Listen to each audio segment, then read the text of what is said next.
It has been a year. Hello everybody, it's Katie here. So we are finally in 2022. So I did promise some sort of life update video to explain where I have been for the past 8 or so months. So I'm going to do that along with my favourite books from the past year like I normally do. If you would rather just skip to the bookish content, then I will leave a timestamp down in the description to skip to that point. But I just wanted to take some time to explain why I've been absent from the channel for pretty much most of the year. So for anyone who's watched my videos from the past year, or if you follow me on any other social media, then you will probably know that at the very end of 2020 I lost my dad to cancer. So 2021 has been the worst year of my life because that awful thing happened literally 2 weeks into December. I went into the new year knowing that I was going to have a terrible year. So 2021 has been spent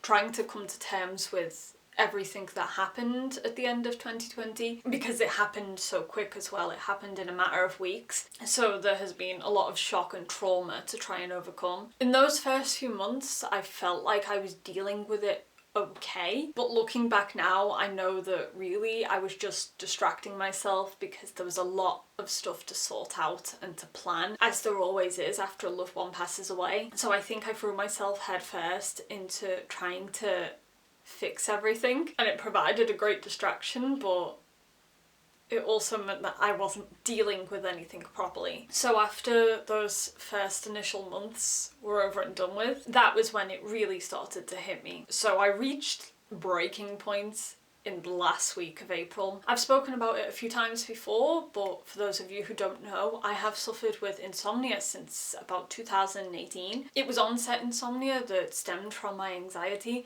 So it started out with me not being able to sleep before big events, and then my anxiety over not sleeping made it a million times worse. So it all just fed into each other, and it got to a point where I literally couldn't fall asleep if I made plans for the following day. But during 2020, I managed to largely get that under control, but I realise now that was because of the pandemic. It was because I wasn't really going out, I didn't make plans, so my sleep got a lot better. And then at the end of April last year, out of absolutely nowhere, my insomnia switched from onset to sleep maintenance. So sleep maintenance insomnia is where I was falling asleep fine, but then I would wake up a couple of hours later and I would wake up in an absolute panic, really anxious. I had racing thoughts, I was having palpitations, and I could not get back to sleep. And for those first few weeks, I couldn't get back to sleep at all. When I woke up in the night, that was it. So I was only getting a couple of hours sleep each night, if I was lucky. And at that point, I made my Shadow and Bone video, and I genuinely don't know how I got through making that video, because the night before Shadow and Bone aired, I didn't sleep at all. Like, I literally had no sleep. But I got through that video, and then I disappeared. I came back after Anyway the Wind Blows was released to do my review on that, and then that was it for the year. I did not have the energy to do anything else. The sleep maintenance insomnia absolutely ruined me this year. At the end of April, I ended up on the phone to my doctor in absolute tears. And it was happening during the pandemic when my doctor isn't doing face-to-face appointments. I could only speak to her over the phone. In the past, whenever my issues with mental health got bad, I would always turn to therapy because that was always how I've wanted to work through my problems. But at that time, the waiting list for therapy was extra long, and there were only sessions that could be done over the phone, and I'm really not great at phone calls. So my doctor and I made the decision to put me on antidepressants for the first time. So I've had issues with anxiety for a long time, but like I said, I always tried to deal with it through therapy and talking. I've never actually gone on medication before because I'm somebody who's very sensitive to medication, and I also really struggle with swallowing tablets, so that in itself was an issue. But last year I really had no choice. I was at a point where I had to take something. So in May I got started on a low dose of citalopram, but as anybody who's taken antidepressants before will know. The side effects for these tablets can be very severe in some cases. The way it works is it will make you worse before it starts to make you better. So those first few weeks in May were some of the worst weeks of my life. I've never felt that bad before in terms of my mental health. I think the lack of sleep from my anxiety was contributing to that and making me more anxious, and I was in a place where I felt like it was never going to get better. But thankfully I did stick with the tablets, and after those initial few weeks things did even out a bit. It took a long time, but I managed to calm down and I managed to stop the racing thoughts all the time. I am definitely a lot less anxious than I was, but unfortunately I do still have the insomnia, which is why I haven't been making as many videos, because my energy's just been really low for the past 8 months. I've managed to find ways to make it a bit easier to manage, and the tablets have helped in that I don't feel as anxious when I'm waking up in the night, so now I am able to fall back asleep. But it's still a nightmare having to deal with disrupted sleep every single night. Like, I literally haven't slept the whole night since April. The most that I've slept in a row without waking up is probably about 5 hours, but more often than not I will wake up after a few hours. So I need to explore other avenues as to why that's happening, whether it is still my anxiety or whether there's something else going on. Unfortunately, it's just really awkward timing because it's so difficult to get specific therapy to help at this point. I've only just started grief counselling because the waiting list was so long. So trying to get help for anything relating to mental health right now is a struggle in itself. The past year, more than any other time, has proved to me that we desperately need more time and money invested into our mental health care, because unless you can afford to go private, you are severely limited in how you can help yourself because the waiting list's so long. The company that I'm using for my grief counselling is volunteer run, and they will call me up every couple of weeks to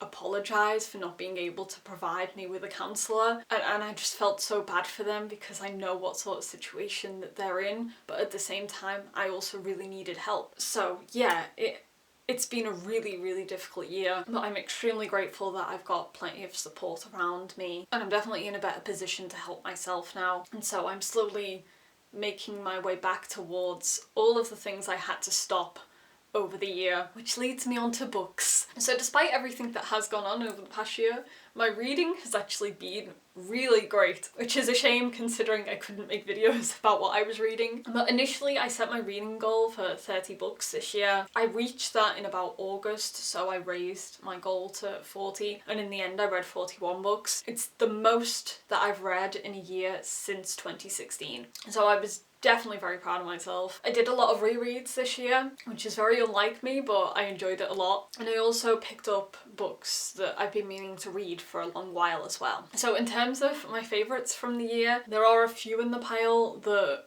weren't actually published in 2021, but I've only been able to get them now because they're finally being ordered into the bookshops over here in the UK. But the majority of the books that I have been from 2021. So let's delve into what stories I've been loving over the past 12 months. So first up is a book from 2020, but I finally managed to get hold of it this year, and it is Boyfriend Material by Alexis.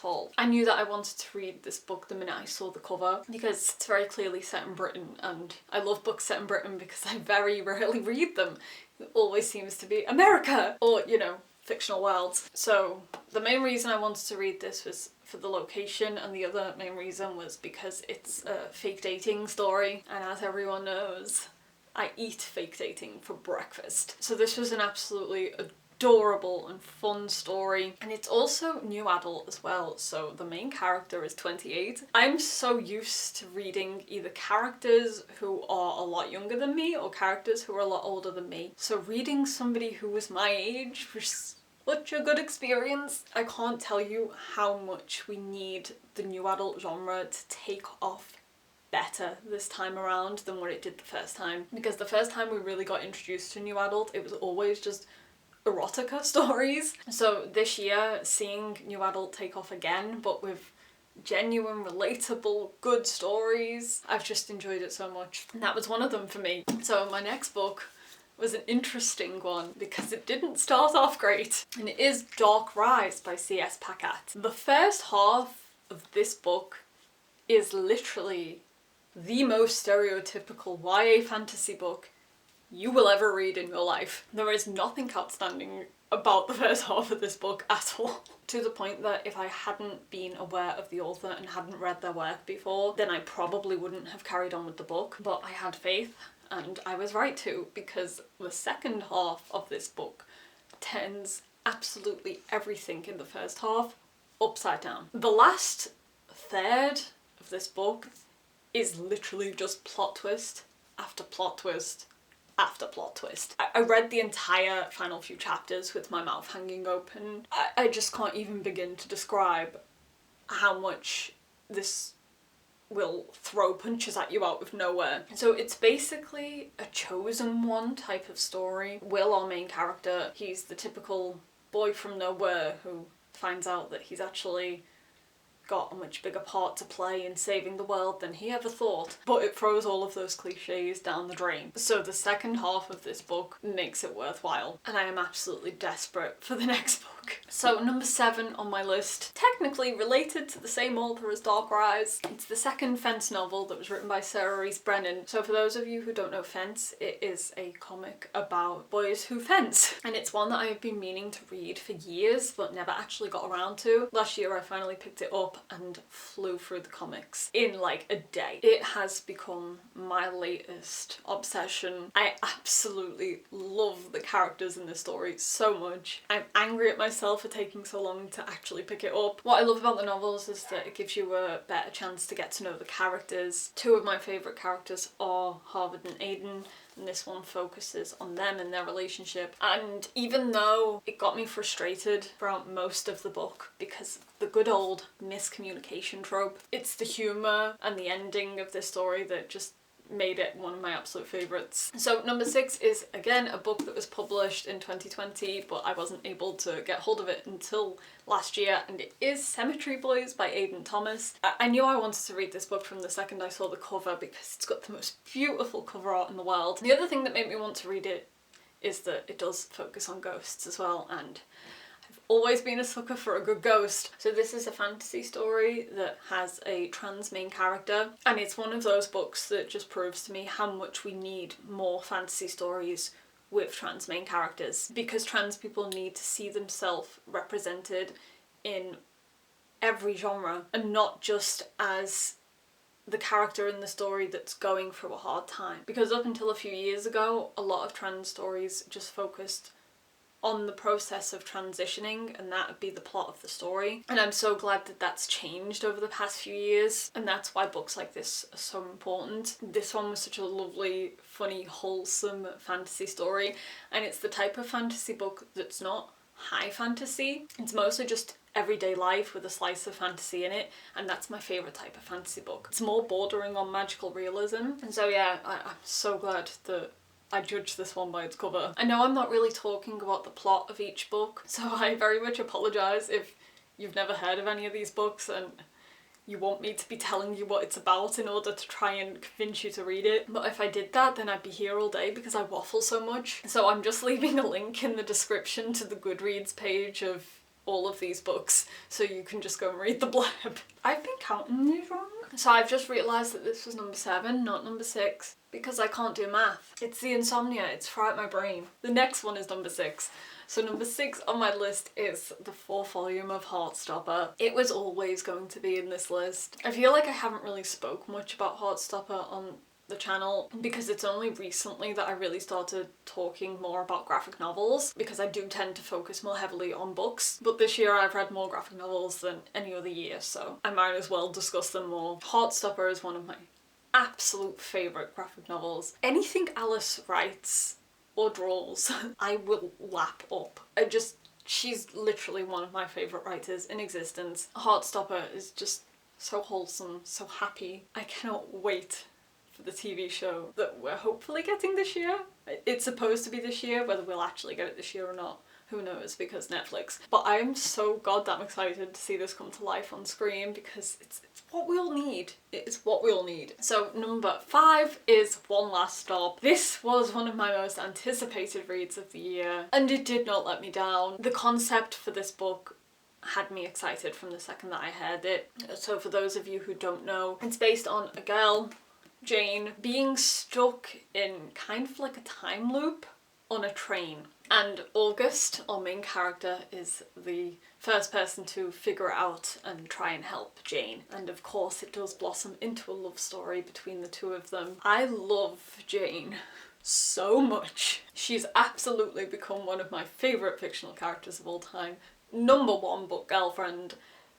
I would like to find Jane on a train. Please. Number 4 on the list is Chain of Iron by Cassandra Clare. We all knew that this was going to be in here somewhere. I'm completely in love with this trilogy. I don't know how I'm going to cope waiting for the final book. I'm not coping. I need it immediately. Yeah, I love these characters with my whole heart. And there is the potential, just a slight potential, for The Last Hours to overtake The Infernal Devices as my favourite trilogy in the Shadowhunter Chronicles. It all depends on that last book, but genuinely there isn't a character in this series that I'm not emotionally invested in, except maybe Charles. So number 3 is a book I expected to be number 1, but somehow isn't, and it is Anyway the Wind Blows by Rainbow Rowell. You don't need me to tell you yet again how much Carry On is my favourite book of all time. And then it turned into a trilogy, and now the trilogy has finally ended with this book, and I absolutely adored it with my whole heart. The only reason it's not number 1 is because I've just read so many amazing books this year. Baz is easily one of my favourite fictional characters and always will be, and I am going to miss him greatly, but I'm very happy with the way that this book wrapped up their story. I would have been happy if Carry On had stayed a standalone book, but I am also thrilled that it was continued into a trilogy because we got more content with these characters. I haven't loved the 2 sequels as much as I've loved Carry On, but I've still absolutely adored them. So yeah, I can't believe it's over. I miss Baz. So number 2 is a book that I definitely didn't expect to be here. I feel like it came out of absolutely nowhere, but it is The House in the Cerulean Sea by TJ Klune. And when I say that this was very nearly number 1, it's easily become one of my favourite standalone books. So I'd seen this book a lot over the past year. The blurb didn't really entice me that much, but a lot of people I trust said that they'd love this book. One of my best friends, Jasmine, whose bookish opinion I will always trust, convinced me to read this. She told me that I had to read this book. And if she tells me that I have to read something, then I have to read it. So originally it wasn't published here, but then some bookshops over here in the UK started ordering it in, which is how I managed to get this copy. And then a few months later they went and actually published it in the UK anyway, just after I paid extra for this one because it was American. But that goes to show just how popular this book is. I will give you a quick overview of the plot of this for anybody who doesn't know. Fantasy, I'm going to say fantasy. Again, it's one of those ones that's more like magical realism, and it is an adult book, which usually I tend to stick to talking about young adult and new adult on this channel because that's the brand. The point of this channel is helping young people to find great books because that's what I'm passionate about. Young people need to be reading great books because it's important. But that doesn't mean I don't read adult, because I do actually read a lot of adult books. I just tend to talk about them less. This one, however, is an adult book that can literally be read by anybody of any age. It is a very family-friendly story. It is about an orphanage for magical children, like children who are mythical creatures basically. And the main character is a man whose job it is to investigate these orphanages and making sure they're running properly. I went into this not expecting it to be as wholesome and happy and nice as it was. I was completely unprepared for how genuinely lovely this story is. It took me a little bit of time to get into it, I think just as I was getting used to the writing style of it, but very quickly I ended up emotionally invested, and by the end it was one of my favourite books ever. So we are finally down to book number 1, my favourite book from this year, and it is You're the One That I Want by Simon James Green. It is very, very obvious from watching any of my videos that I absolutely adore books by Simon James Green. He writes the funniest YA books that I've ever read, and his stories are always in my top 10 lists, and somehow they always just miss out on that top spot because there is always something else that I've either been looking forward to for years or that's come out of absolutely nowhere and just taken that top spot. This year, this one is my favourite. I am somebody who grew up on typical UK YA books. So stories like The Confessions of Georgia Nicholson, they were always the type of books that I loved in my teens. And I say time and time again that Simon's books always remind me of those stories that I used to love when I was in high school. And it's so important that now we have those books for queer teenagers so that they can see themselves represented in a funny, light-hearted way. I wish I had Simon's books when I was in high school, but even as an adult I still absolutely adore them. So as you can probably guess by the title of this one, it is kind of based on Grease. So the main character, Freddie, ends up auditioning for the High School Musical for the year, and it is Grease. Freddie is the type of character that I absolutely adore. He's a complete disaster. He's an awkward mess. He has a mum who works in television production. She's helping to create a TV show that is kind of like sex education for us. It's hugely popular with teenagers. It pushes the boundaries of what these type of shows are allowed to show on screen, and Freddie always feels kind of like a disappointment, and so he makes it his mission to be more seen this year, to not be invisible and blend into the background. And his journey throughout this story is just hilarious. It has a lot of tropes that I really appreciate, including enemies to lovers, although they're not enemies, they're just, there's tension there. But it's just a book that ticked all of the boxes for me. Whenever I put it down, I couldn't wait until I was able to pick it back up and start reading again. And that for me is just always an indicator of how much I love a story, so it had to be number one. So my list of 10 this year were really, really hard to narrow down because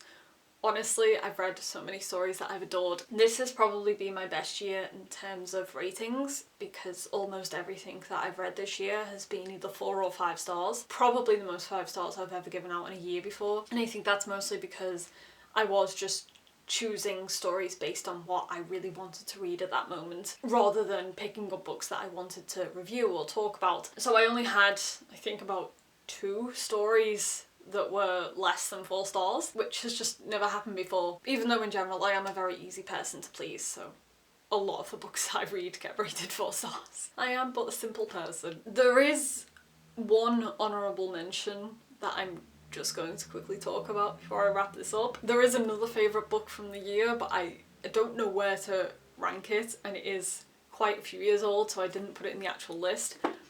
But it is Prince's Gambit. This is the second book in the Captive Prince trilogy.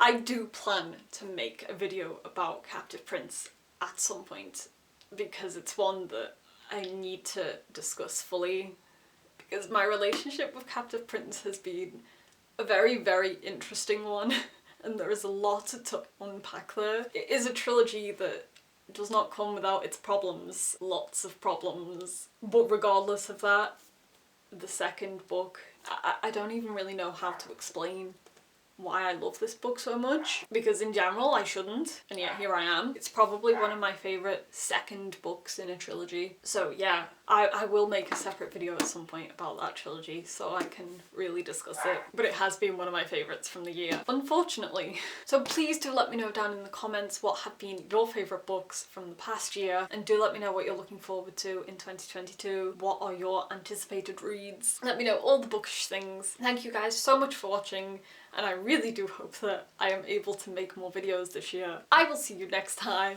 Bye!